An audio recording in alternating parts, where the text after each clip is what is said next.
테슬라는 5,000달러 갈 수 있어요. 테슬라는 그래서 던지면 안 되는 거죠. 들고 있다면. 애플에 대해서는 계속적으로 좀 사서 모아야 된다. 그냥 지금 당장 현재가로 오늘 한 주만이라도 사봐라.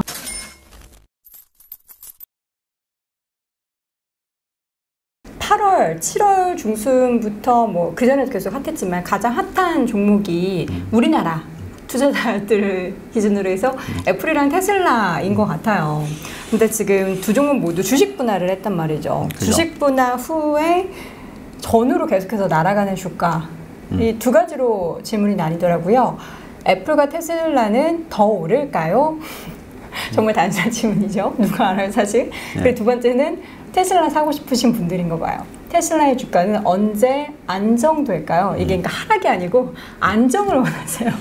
어느 정도 바닥이 조금 보이면 이제 거기서 사겠다는 거잖아요. 그렇죠. 이게 좀 어려운 거예요. 우선. 그러니까 이거는 정말 약간 신의 영역 아니에요? 이거 어떻게 맞죠?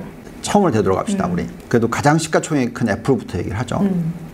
애플이라는 회사의 주가 지금 분할을 했지만 네.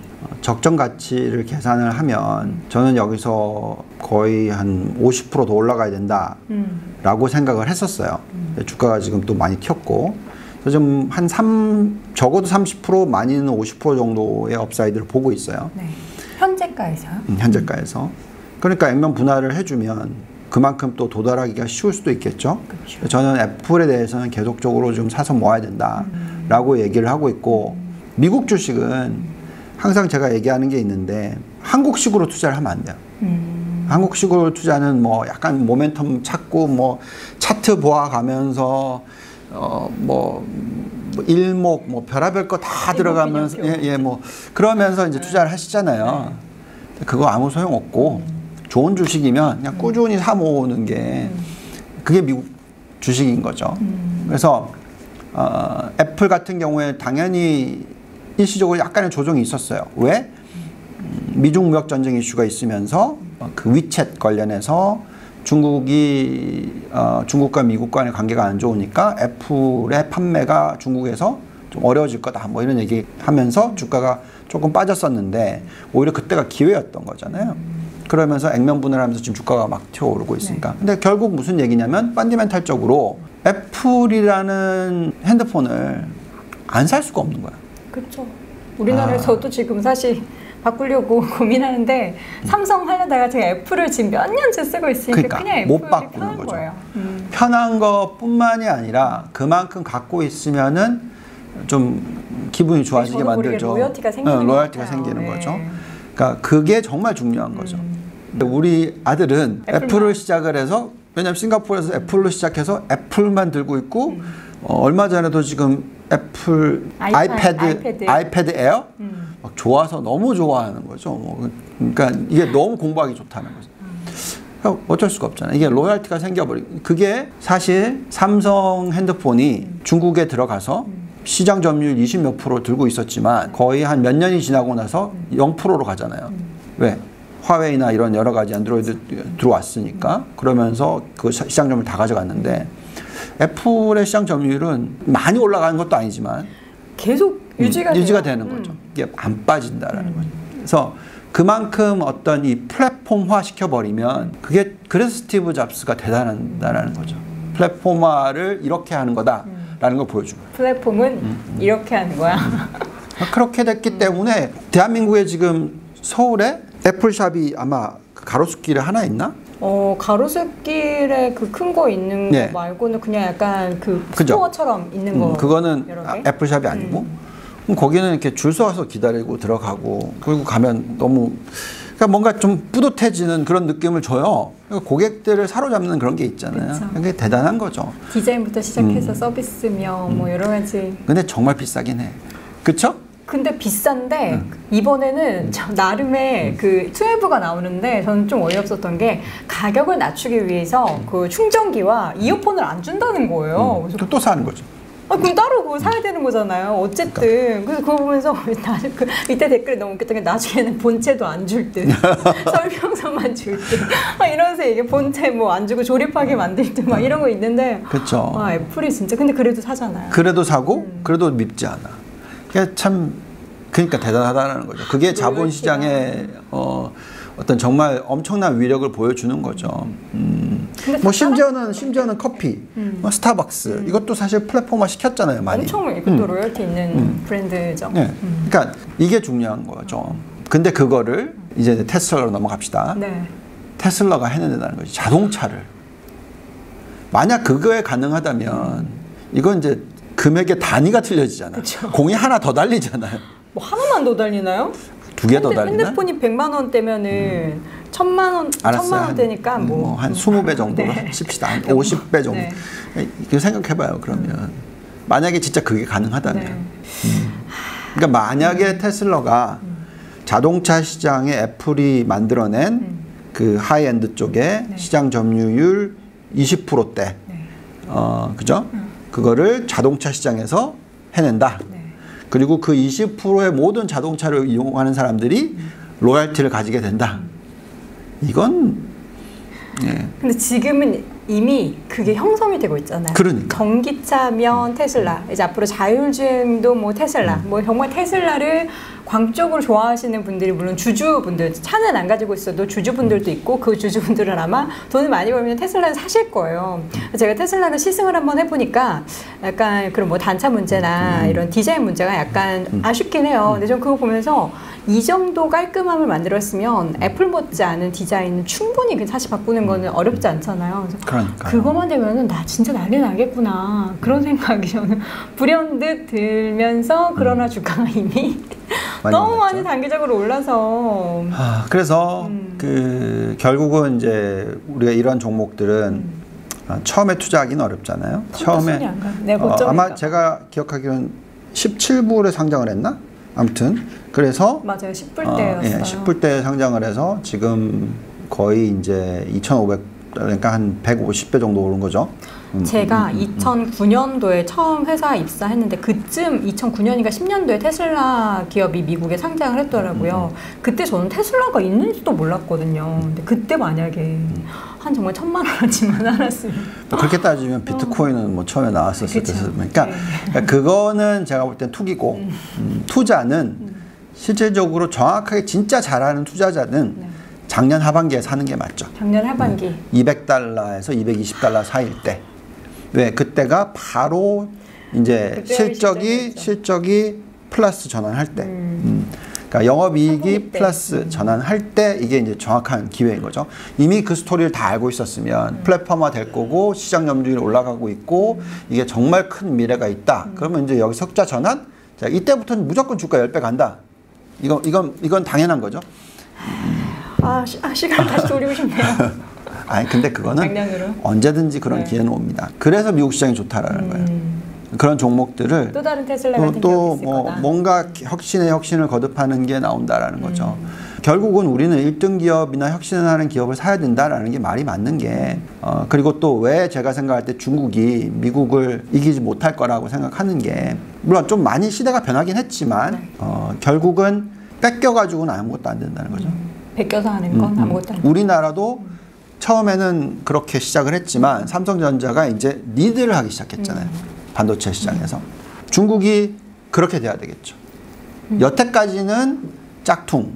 여태까지는 뭐 계속 그러면서 다 베끼겠죠. 해서 속도가 붙었고 그래서 결국 이루어낸 게 5G는 1등 이게 됐는데 미국이 그걸 모르나 지금 공격을 하고 있는 거잖아요. 화웨이를. 그래서 그다음에 이제 그 슈퍼컴퓨터 AI 이쪽이 미국보다 중국이 더 앞서 나간다 하는데 그걸 또 지금 그러고 있는 거고 그래서 참 미국이라는 데가 무섭다라는 부분이 그런 부분이고요. 뭐 또 중국이 성공할 수도 있죠. 지난번에 우리 얘기하면서 마찬가지 전기차도 시장 규모로 따지면 사실 중국이 훨씬 더 크죠. 그쵸. 그렇지만 그렇게 노력을 해서 전기차를 하려고 했는데 그냥 테슬라가 그냥 싹 밀어버렸잖아요. 테슬라는 팔리죠. 똑같이 애플이 팔리는 것처럼 중국에서. 그래서 이게 그렇게 혁신이 나오는 이유는 그게 그 국가의 배경이고 그 국가의 경쟁력이고 그 국가가 가지고 있는 매력인 거잖아요. 물론 요즘에 조금씩 좀 후퇴하는 것 같은 느낌은 들어요, 미국이. 또 중국이 조금씩 또 나가는 것 같은 느낌이 들긴 하지만 지도자의 문제일 수가 있어요. 그러니까. 근데 어쨌든 그게 하루아침에 변하는 건 아니니까. 그러면 테슬라, 애플, 특히 테슬라 같은 경우에 그 두 가지 질문, 지금 사도 되나요에 대한 질문은 계속해서 성장하는 기업이라면 가격보다는 그 성장성에 대해서 모아가는, 그리고 테슬라 같은 경우에는 주가가 그러면 언제 진정될까요? 이게 어떻게 보면은 그 주식 분할 이전에 엄청 올랐고 주식 분할하고 난 다음에 이제 어제 12% 넘게 올랐잖아요. 단기적으로 이게 가벼워진 주가만큼이나 더 탄력적으로 이게 팍팍팍 더 오를 것 같다라는 생각도 좀 들어요. 자, 이게 만약에 기관 투자가들이 주도하고 있는 시장이다. 그러면 액면 분할이 있었던 없었던 주가가 튀지는 않죠. 뭐 왜냐면 가치가 변하는 건 아니잖아요. 네. 그냥 주식에 하나인 걸 5개를 만들어 놓은 거니까 뭐 그렇다고 해서 바뀌는 건 아니잖아요. 근데 개인 투자자들이 투자를 많이 하니까 몇백만 원 하던 게 몇십만 원을 하면 당연히 손이 더 나갈 수가 있으니까 그래서 이제 올리는 효과가 나오는 거잖아요. 그래서 지금 현재 시점에서는 어떻게 보면 타이밍이 미국도 로빈후드라고 얘기하고 우리나라는 동학개미라고 얘기하고 그래서 지금 그런 분들이 지금 사고 있으니 주가를 올리고 있겠죠.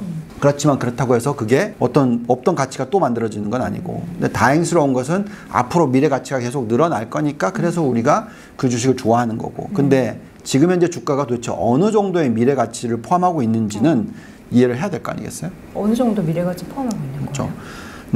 애플은 아까도 말씀드렸지만 업사이드가 지금 현재 갖고 있는 컨센서스 그러니까 모든 애널리스트들이 애플을 들여다보는 애널리스트들이 예상하고 있는 2020년, 2021년, 2022년 정도까지 전망은 나와요. 네. 그러니까 이 전망을 가지고 적정 가치를 구해보면 여기서 한 40% 정도 더 올라가야 된다라는 답이 나와요. 그게 지금 향후 2022년까지 바라봤을 때인 거죠. 그렇죠. 그래서 그 3년을 가지고 평균적인 자기 자본 이익률을 가지고 제가 돌리는 모델은 그렇게 얘기를 해줘요. 근데 테슬라는 똑같이 그런 이익 추정치들이 있을 거 아니에요. 네. 2020, 2021, 2022년 요 세 개로 얘기를 하면 적전 주가는 지금 300달러가 안 돼요. 잠시만요. 주식 분할 하고 나서의 기준인 거예요? 아니면 네, 하고 나서. 하고 나서 좀 깜짝 놀랐어요. 네. 그러니까 지금 450달러인가 뭐 그렇잖아요. 네. 그래도 그게 마이너스 40% 정도 될 거 아니에요. 네. 그러니까 지금 무슨 얘기냐면 애플하고 두 개를 비교를 할 수가 없고 테슬라는 지금 뭐냐면 2022년이 아니라 2023년, 2024년까지 다 들어와 있다라는 거죠. 그러니까 2024년까지 포함을 했었을 때 적정 가격이 얼마가 나오냐면 2,000달러 초반이었으니까 400달러인 거죠. 근데 그거보다 또 올라갔잖아요. 그럼 지금 2025년을 보고 있다라는 거예요. 괜찮아요? 그래서 근데 지금 실적을 전망하는 애널리스트들이 정말로 얼마나 높게 전망을 하는지 낮게 전망을 하는지를 정확하게 모르겠다는 거죠. 그리고 아까 말씀드렸듯이 만약에 정말로 플랫폼화 시켜서 그런 시장을 만들어 버리면 지금 나와 있는 2022년까지의 전망이 무슨 의미가 있겠어요? 그쵸. 완전 그거의 10배가 나올 수도 있는 거고 그렇잖아요. 지금 제가 전망을 집어넣은 거는 2023년의 숫자에다가 이 이익이 더블 그 다음에 또 이 이익이 또 더블까지 넣어서 한 게 지금 주가라는 거죠. 그러면 지금은 진짜 엄청 많이 지금의 이익보다 5배 더 늘어야지 지금 현재 영업이익 창출하는 거에 5배를 더 늘어야지 적정 가격. 근데 아까 말씀드렸듯이 지금 영업이익이 시장 점유율 뭐라 그랬어요? 전체 자동차 시장 점유율의 뭐 10%도 안 되잖아요. 뭐 한 5%로 칩시다. 그럼 5%도 지금 높게 잡는 거지만 5%가 아니라 이게 앞으로 25%까지 간다. 아니면 30%까지 간다. 그러면 이제 5배, 6배잖아요. 근데 이제 그렇게 가면 이익이 늘어나는 속도는 그 매출이 그렇게 늘어나는 거니까 이익은 훨씬 더 많이 느는 거죠. 그래서 앞으로 10배 이익이 늘어난 거를 생각하면 지금 주가가 또 더블을 또 가겠죠. 그러니까 근데 그거는 지금 너무 멀리 미래니까 잘 모르겠는데 지금은 이 스토리를 믿고 있으니 계속 가는 거죠. 그래서 제가 말씀을 드렸지만 테슬라는 예를 들어서 $200 초반 정도에서 샀다. 그럼 2,000달러 됐을 때, 1,700달러 됐을 때 한 번 절반 정도 털고 또 1,400달러 됐을 때 다시 사고 그리고 또 2,000달러 넘어갔으니까 그때 또 절반 정도 털고 또 다시 사고 하는 거를 한다 하더라도 절반은 항상 지키고 있으라는 얘기지. 계속 어떻게 될지 몰라서. 모르기 때문에. 그래서 정말 한국 분들이 또 저도 마찬가지지만 뭐 운용을 해본 사람들의 입장에서 한국 투자를 할 때는 보통 뭐 그냥 몇십 년 들고 가는 게 없거든요. 그러니까 올라가면 좀 진짜 너무 비싸졌다 치면 한 어느 정도 차익 실현을 하지만 그 차익 실현을 갖다가 전부를 다 해버리면 안 된다는 거예요. 적어도 절반을 차익 실현을 하면 200불에 샀으면 2,000불에 차익 실현을 했다. 절반을 해도 이미 이익이 많이 남은 거잖아요. 그렇죠. 그 돈을 다시 또 들고 있는 거잖아요. 그러니까 그래도 되는 거지. 그리고 다른 또 종목을 찾아볼 수도 있는 거잖아요. 그래서 제가 생각할 때는 지금 현재 시점에서는 테슬라는 그렇게 봐야 된다는 거죠. 테슬라뿐만이 아니라 또 다른 기업들이 또 그런 것을 할 수 있는 또 회사가 나올 수도 있으니까 혁신을 가질 수 있는 기업들을 또 찾는 거죠. 이미 이익을 낸 거를 가지고 그 돈을 가지고 또 이익을 내는. 그러니까 이거는 우리가 흔히 말하는 비셔스 사이클, 그러니까 악순환이 아니고 선순환의 구조를 만들 수 있는 거죠. 그거를 잘하면 정말 이제 엄청난 부자가 될 수 있는 거고. 그러니까 지금 사실 얼마 못 갖고 계신 분들은 더 올라갈 것 같아서 더 사고 싶은데 아예 안 샀잖아요. 주가가 너무 많이 올라가서 좀 겁나서 이런 질문을 한 것 같고 아예 들고 계시지 않으시다가 이렇게 많이 오르는데 나도 저 차에 타고 싶다 하는 분들은 좀 주가가 진정되면 아 그때 내가 좀 횡보를 할 때 사야겠다 이런 생각을 하시는 것 같은데 저는 친구들한테 그렇게 얘기했거든요. 네가 진짜 테슬라를 너무 투자하고 싶다. 그러면 그냥 지금 당장 현재가로 오늘 한 주만이라도 사봐라. 그렇게 돼서 네가 봤을 때 정말 너 공부 더 열심히 하고 테슬라가 정말 가치 있다 싶으면 계속 모아가면 되는 거지. 자, 이 이야기에 우리 지금도 일을 하고 계시지만 자 봐요. 테슬라를 좋아하면 만약에 제가 테슬라를 운전하는 사람이고 네. 테슬라를 정말로 운전했는데 정말 내가 사랑하는 거다. 그러면 난 당연히 그 테슬라 주식을 살 거예요. 근데 테슬라를 운전하지 않는 사람 입장에서는 그런 얘기하기 쉽지 않아요. 자, 마찬가지로 요즘에 증권주 중에서 많이 오른 종목이 있잖아요. 그죠? 우리. 네. 우리가 이제 거기서 일을 하면서 네. 월급이 예를 들어서 한 자릿수 올라가는데 저는 올라간 적이 없어서 뭐 거의 그 제자리 있지만 자, 아시겠지만 기업은 매출은 막 두 자릿수에 30%씩 막 올라가잖아요. 되게 속상하더라고요. 자, 그러면 우린 뭘 해야 될까요? 그 주식을 사야 되겠죠. 임금으로 안 올라가니까 그 주식을 사야죠. 자, 그거 샀었으면 그쵸. 주가 지금 많이 올랐죠? 그러니까 거기에 대한 손실을 메꿀 수가 있는 거죠. 똑같은 거예요. 테슬라 뭐 그러니까 그런 식으로 우리가 왜 이게 선순환 구조라고 얘기를 하냐면 왜 미국은 이 스톡 옵션이란 게 있는 건지 그러니까 회사가 잘 되고 회사가 잘 되면서 매출이 늘고 이익이 늘면 그게 주주들한테 돌아가기 때문에 거기서 열심히 일하는 사람들도 주주가 되는 거잖아요. 우리나라는 그게 아니고 뭔가 아니 근데 회사는 항상 다니면 우리 회사가 제일 별로라고 생각해요. 다들 우리 회사가 제일 안 좋아. 그러면은 그게 누가 경쟁력이 있겠어요? 1등 삼성전자 다니는 친구한테 야 우리 회사 별로야. 항상 그런 얘기를 해. 아니 그럼 왜 다녀? 그러면 결국은 누가 경쟁력에서 이기겠냐 이거죠. 알겠습니다. 애플, 테슬라 사실 뭐 지금 투자하고 계신 분도 있고 막 투자를 하고 싶은 분들도 계실 테지만 이건 결론은 저희가 내어드릴 수는 없어요. 본인이 진짜 애플이 좋고 테슬라가 좋으면 그 가격이 다소 높더라도 나는 충분히 투자할 만한 가치를 여러분들이 발굴을 하셔야 돼요. 그거를 하셔야 여러분들이 투자를 하실 수 있는 겁니다. 길게 보면 테슬라는 5,000달러 갈 수 있어요. 그쵸? 5,000달러 그러면 어떻게 되지? 지금 액면 분할했으니까. 지금 액면 분할 기준으로 5,000달러요? 아니. 그 전에. 그러니까 2,000달러였을 때. 그러니까 1,000달러 갈 수 있는 거지. 그러니까 충분히 갈 수 있죠. 만약에 여기서 또 우리가 얘기하고 있는 테슬라 그룹 자체에 스페이스X까지 포함을 시킨다. 그럼 누가 알아요? 어떻게 될지. 그쵸. 그러니까 결국은 주식이란 건 미래의 꿈을 먹고 산다라고 하잖아요. 네. 그래서 그 적어도 성장이 보이는 상황에서는 이제 더 이상 안 보인다. 그러면 이제 그때는 팔아야 되겠지만 그쵸. 지금 그 미래를 누가 장담하겠어요. 그렇기 때문에 테슬라는 그래서 던지면 안 되는 거죠. 들고 있다면. 9월 22일 과연 배터리데이 때 일론 머스크가 무슨 말을 하게 될지 여러분 같이 지켜보시길 바랍니다.